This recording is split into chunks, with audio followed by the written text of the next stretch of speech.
2, 1.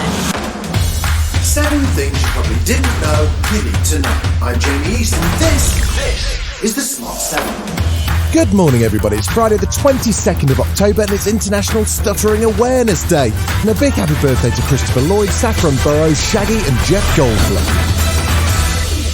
7. There were 52,009 new cases of COVID-19 yesterday, with 115 additional deaths announced. That's the first time case numbers have risen above 50,000 daily since July.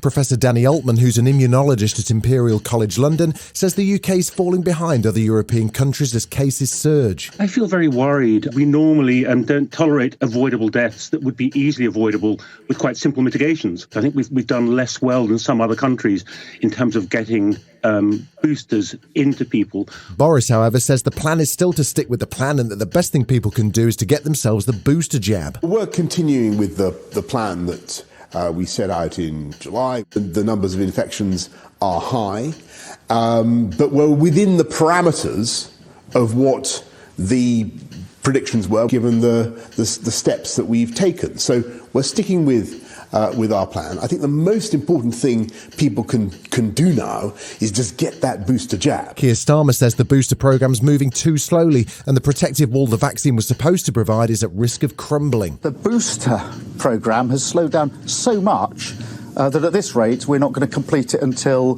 spring of next year. So the government needs to drive those numbers up to at least 500,000 vaccines a day, and that can be done. Last Friday saw the murder of Conservative MP Sir David Amess in his constituency office in Southend. Police have now charged a 25-year-old man, Ali Harbi Ali, with murder. He was arrested at the scene last week. Assistant Commissioner for the Met Police, Matt Dukes, had an update. We will continue to build our case. If there are members of the public who have further information that might help the investigation, I would urge them to come forward. Every piece of information in investigations like this is important, and you will not be wasting our time.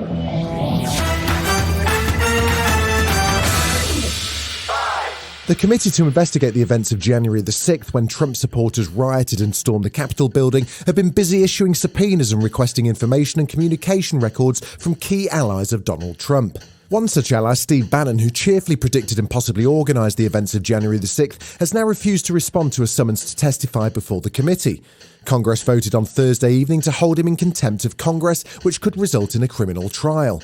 Democratic Congressman Jamie Raskin says it's just not acceptable to treat Congress with contempt. You cannot blow off a subpoena in America. You cannot sit on your couch and defy the people's representatives in Congress. If you act deliberately with sneering, cavalier contempt for the American people and their representatives, we will hold you in contempt. We will get to the truth of the violent assault on America. There was a tragic event on a movie set in New Mexico late on Thursday. Actor Alec Baldwin, filming a western called Rust, fired a prop gun on set which killed director of photography Halnia Hutchins. CNN's Sarah Sidner had more details on the breaking news. According to investigators, this prop gun that Alec Baldwin was apparently holding, it was obviously fired. They're trying to figure out what kind of projectile came out of the gun. But there was also the director of this film that he was working on called Rust, that they are filming. 48-year-old director Joel Souza has also been hit. Still to come on the Smart 7, Jamie Foxx gets us up to speed on Squid Game and Eddie Redmayne talks Hobbits. Right after this. You're listening to the Smart 7. If you're enjoying it, you might also like the Smart 7 Ireland edition. Just search and follow us on your favourite podcast platform.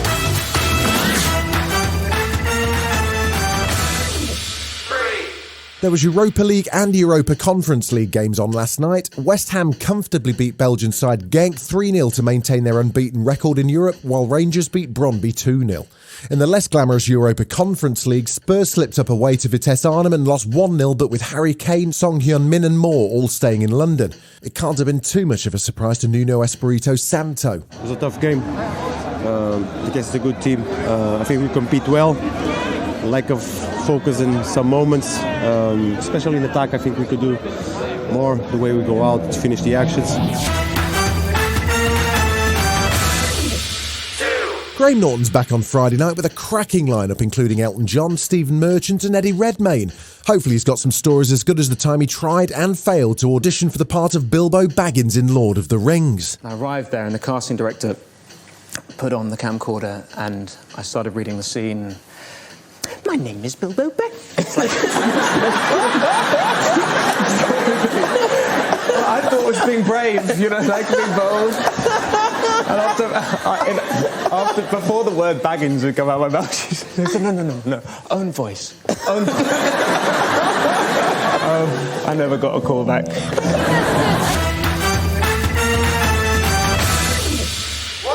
Squid Game seems to be the only show that anyone is talking about at the moment. But what if you haven't had a chance to see it and you feel a bit, kind of left out?